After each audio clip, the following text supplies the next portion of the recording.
I'm starting this story with a warning. There isn't going to be a jump scare, a moment where I find myself face to face with a drooling monster munching on a disemboweled corpse. The only disemboweled corpse in it that I could have seen, I didn't. At least, not in person. How to start? Well, there's really only one place, I suppose. C.M. Morley's Compendium of the Strange. This was a surprisingly thick paperback book that my pre-adolescent 9-year-old self had picked up at a rummage sale for the awesome price of about 25 cents. The cover, which has fallen off my copy since, as yes, I still own it, depicted a spectral lady, a floating eyeball, and a giant bat, and promised hundreds of true tales of the paranormal, which to a certain extent it did deliver on. The book was over 300 pages long, and Morley generally spent a page a tale, occasionally venturing into 2 or 3 when he was feeling particularly prolix. The tales were a joyously broad bunch. He covered ghosts, flying saucers, psychic phenomena, and just plain odd things, all with the same cheery, slightly sinister, but slightly goofy tone. He achieved this, I came to realize, by not taking any of it very seriously. His comment that a female ghost would pick up an overabundance of gothic touches when she materialized on a local rock could be given a pillow to sit on, in addition to the candle and dagger dripping blood that some insisted she appeared with, still gives me a bit of a chuckle. As I later learned, the compendium was a portmanteau volume of C.M. Morley's, full name Clive Mansfield, and hence the C.M. Strange Tales, more strange tales, and still more strange tales. Themselves a series of collections in a newspaper column called, yes, you guessed it, Strange Tales, that Morley had written for years in the late 30s and early to mid-40s, in addition to half a dozen other columns on half a dozen other subjects, including his pride and joy, advice on playing auction bridge. Morley tended to bang his strange tales out in a hurry, doing very little in the way of research, and indeed, not infrequently just making shit up when a deadline was looming, and he couldn't find any odd occurrences in newspaper archives, or his vast collection of theosophist literature. Clive just loved to read that stuff, his widow told me years later. 5 pages and he'd toss the book down laughing to himself. All of which a young boy who's certain that Bigfoot and the saucer men are really real and possibly connected to each other neither knows or cares about. And so it was with astonishing delight that I read about a strange occurrence in my hometown, which I will reprint here in full, save for the name of my location. If this story takes off, I don't want people going there en masse, for a variety of reasons. And the large drawing that helps fill out the page. Yes, the book is illustrated, and pretty well, I have to say. History repeats itself. In 1931, on a dreary November morn, inhabitants of W in upper N awoke to find the body of a young woman near the town's railroad tracks. The woman, an ethereally beautiful young blonde, was unknown to any of the residents, and indeed all efforts to identify her failed. Eventually, she was buried in the local potter's field under the name Jane Doe, as the local investigation into her death petered out. And W residents shuddered to themselves, for this had all happened before. It was 23 years earlier, in fact, in 1908, when on another dreary November morn, they had awoken to find the corpse of a similarly young, beautiful blonde in the very same spot. This mysterious woman lay in the same potter's field, and under the same pseudonym, as all attempts to identify her had likewise failed. How is it that the same terrifying event could occur in the same location over a distance of so many years? Well, who can say? Needless to say, this delighted young me. The discovery that my boring old hometown had something thrilling occur in it something that had caught the interest of the great C.M. Morley. The compendium turned me into a great admirer of the man, something that age and growing cynicism, I will add, have not completely worn away. The story became something of a fascination of mine, one I would break out at parties and family gatherings, causing my younger cousins to shriek in fear and just a bit of admiration. Well, time and tears flowed by, and I collected dust, for there were many things I didn't know. As I burst, in degrees, upon what we like to call young manhood, I came to understand that much of what I'd believed as a child was, well, it was bullshit, and the Great Bigfoot Saucerman Alliance was the creation of disturbed minds, people choosing deliberately to fool themselves, and sometimes people actively choosing to fool others. Martin Gardner became one of my favorite authors, and I became fond of noting to people that while odd things did happen, most of them weren't quite as odd as all that. But I still had a soft spot for my hometown's bit of weirdness, as reported by Morley, and so one day, I decided to do a bit of research. In many ways, I was fortunate. This was one of the rare cases where he had given a date, and 2 dates actually, and a place, even if, true to form, he'd neglected to give any idea of what his sources might be. In fact, I later learned he had one source, a blurb in the 1931 New York Times on the subject, with Morley, with his usual panache, had gleefully expanded on. Thankfully, I was a hometown boy with ready access to our hometown paper, the W_Herald, which boasted over 100 years in print. Its archives were in its office, and in the town's massive pseudo-classical library. I won't go into great detail on my searching of the archives, a tale involving numerous incidents with that magical thing called microfilm, which was once cutting-edge technology. Most of what happened was largely of interest to only myself. I will focus on what I found, though, which is, after all, the gist of the tale. To my relative surprise, it turned out that, yes, Morley's tale had happened, more or less. The mysterious body had appeared on November 15th, 1931, by the railroad tracks. It was a blonde woman, rather young, though there was no mention of any ethereal beauty, and the articles were a great deal less breathless than Morley, and mentioned rather coyly something that he left out. The body had suffered horrible mutilations. What exactly was meant by this was kept carefully out of focus by the writers, who, in their own matter-of-fact way, were milking the thing for all it was worth. A sketch of the young woman's face was included in an effort to identify her. It likewise did not suggest any ethereal beauty. Efforts to identify the young woman failed.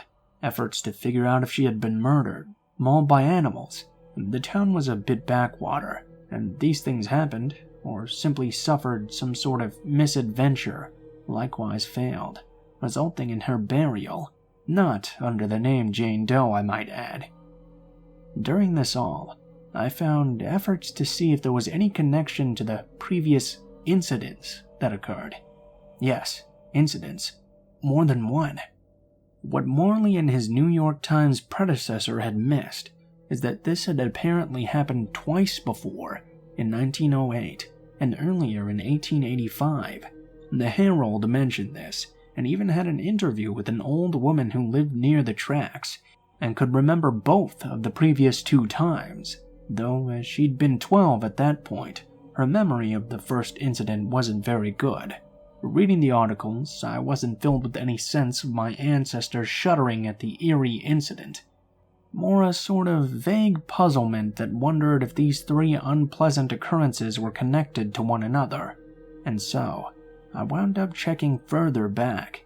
The 1908 articles weren't incredibly helpful, though it revealed that the body had turned up in September, not November, and included yet another sketch that suggested that Morley had had ethereal beauty on the brain when he wrote this blurb. The 1885 articles would be interesting. As I quickly learned, the W Herald had been the W Voice of Truth back then, and its publisher, editor, and chief reporter had been one Theodore Cornelius Van Hopt, a genuinely insane man who'd made a small fortune in the Civil War and founded the Voice of Truth to shout out his various insane theories on the world. His stories on the incident were bizarre rambling feasts of paranoia, where he shouted at the inefficiency of local authorities, claimed that the state was covering things up, went on about a similar incident that had occurred in 1862. Both incidents were, he insisted, the same, with a virtually identical corpse found in the same location and what he swore was on the same month, October.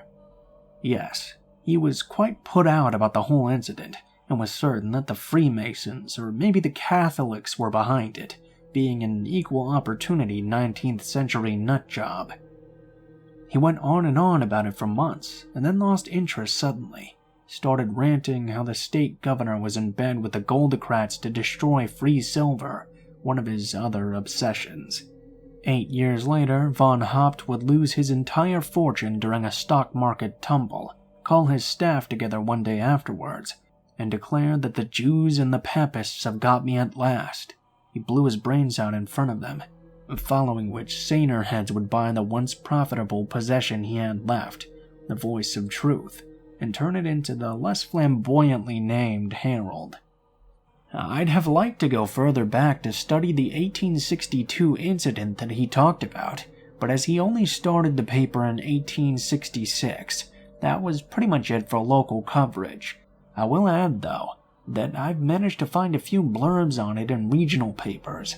They're all so vague I have no way of gauging the accuracy of what he reported, which is quite important because the man was about as crazy as you can get before people decide you need a nice relaxing trip to a place with restraints. Still, my research was surprisingly satisfying. I'd found out that not only was the mystery real, when you get down to it, it was a touch weirder than Morley had initially realized. A similar incident, recurring 3, quite possibly 4 times over a semi-regular interval. Yes, it had been quite interesting, and so I decided to play upon a hunch. I started checking the papers in 1954, starting in September. They found the body towards the end of that very month this time. The articles were terse, made no mention of the 1931 incident, much less any others before that, though there was a sentence that could be interpreted as an oblique reference. This was the first time that the corpse was specifically mentioned as being found nude. And prior to that, they'd always referred around the fact, and then this time, instead of a sketch, there was an actual photograph of the unfortunate woman, the first one to genuinely acquire the name Jane Doe. It wasn't a remarkable face, actually a bit pretty but not beautiful or even striking, the sort of face you'd forget about after you see it. But on the whole, the story just didn't get the interest the previous ones had. The town had grown, and law enforcement was a lot more confident. The whole affair would be explained shortly, and the body identified. Everyone seemed distressed, and when that didn't happen, everyone just shrugged and started worrying about other things. That was that.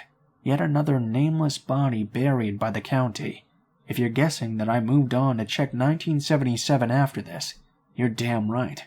I almost missed her this time. The body turned up in December, the latest ever, but I pressed on and there she was, complete with another photo. And there it was, something that somehow didn't surprise me at all. The same woman who they'd found 23 years earlier, and possibly 46, 69, 91 years. The woman I was starting to call Lady Jane, in all her dishwater blonde, vaguely pretty glory. I was left wondering why no one had realized, actually, why no one had even bothered to connect at least the 77 and 54 incidents this time, but I'm older now, and I think I know why. The town had grown quite a bit, and had acquired a military base nearby, which made it grow even more, and added a delightful blend of racial and class tension to the area.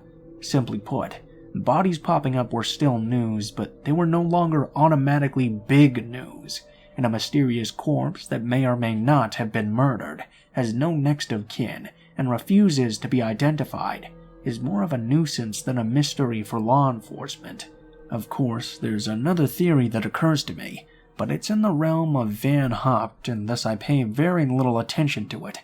At the risk of dating myself, as if mentioning microfilm didn't do that already, I'll state that most of my research happened in the late 90s, and so, as I was left contemplating this, through bizarre occurrence, I realized I was going to be on hand for what might be Lady Jane's next appearance. And so, as the year 2000 rolled around, I waited and waited, and sure enough, in early November, it happened again.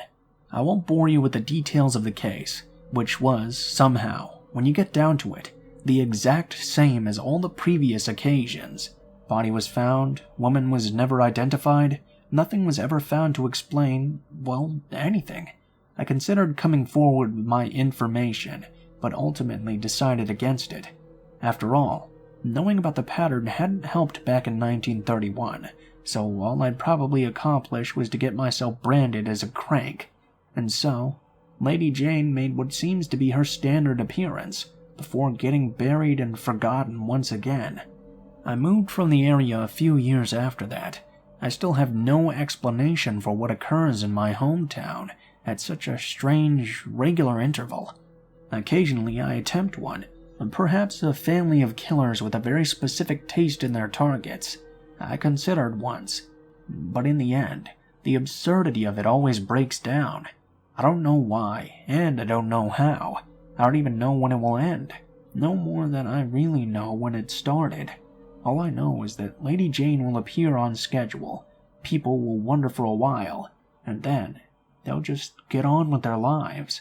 And she'll only get to get on with what appears to be one horrifyingly protracted death.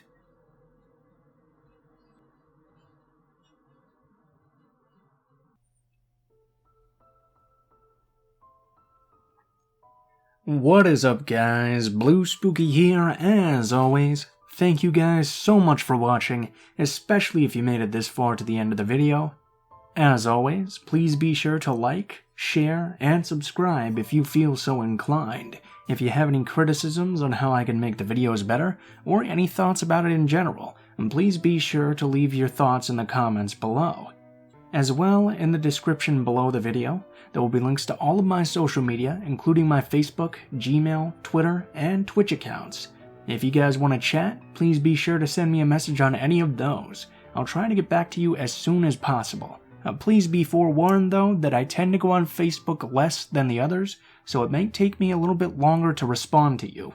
If you want to send in a story, or you have a story that you'd like to be read, please be sure to take a look at the description and send me a message on any one of those sites. If you do decide to send in a story, please be sure to include the name of the story if it has one, the theme of the story if it has one as well, and how you would like to be credited in the video the story appears in, and how you would like to be credited in the description of the video the story appears in. And please be sure to include as much detail as you are comfortable with, and make sure to follow proper grammar at least a little bit. That way it will be easier for me to read, and it will also be long enough to put into a video. If you guys are curious about the music used in the video, it's always listed in the description in the order which it appears, and I have links to the artists as well. I usually use Doblado Studios and Miyuji, so that's usually what you're going to find there. If you're curious about the art in the video, my art guy Alan always does all of my art for the channel. He's a very good friend of mine, and I have links to all of his social media as well, so if you like his stuff, be sure to check him out. He does commissions as well, I'm pretty sure, so if you like it, you can definitely get some good quality products from him. I don't think there's too much new updates today, other than the fact that I'm very excited for the PlayStation 5 coming out, and I just ordered Pikmin 3 on the Switch, so hopefully that gets here soon. I've been waiting like 3 years for that because nobody bought a Wii U. So yeah, that's my news for now. Be sure to let me know how you guys are doing as well. Thank you guys so much for watching, and I hope you guys have a great day.